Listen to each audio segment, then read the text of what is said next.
Good morning, everybody. My name's Grant, and a few years ago I started my own business, and I found myself dealing with some high-end clientele, and that's when I noticed my vocabulary was sort of lacking. So what I want you to do is subscribe and join me every morning for a quick tip, and together we're going to learn to sound better.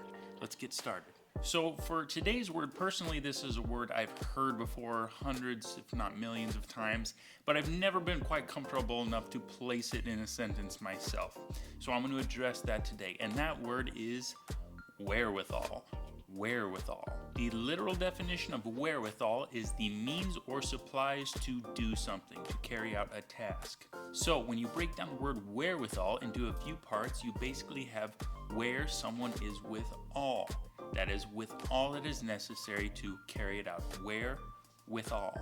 Simple enough, right? So a lot of times people use wherewithal when it pertains to assets or money, but that doesn't always have to be the case. One financial example of using wherewithal would be, if you have the wherewithal, it may be wise to convert from a 30 to a 15-year mortgage. An example of wherewithal not pertaining to money would be, I'll be honest, when he first entered the academy, I wasn't sure if he had the wherewithal to complete the course. Okay, so we got wherewithal locked down. Now let's approach this day and keep wherewithal drilled into our heads. And I want you to observe the people around you today and wonder, does that person have the wherewithal to do their job? Perhaps you notice somebody who's bringing their lunch this week. You can assume they might not have the wherewithal to go out every day. Alright guys, thanks for stopping by today for this lesson. I hope you remember yesterday's words, which was factotum. I'll link it in one of these corners, and I really hope you have the wherewithal to introduce new vocabulary into your day today.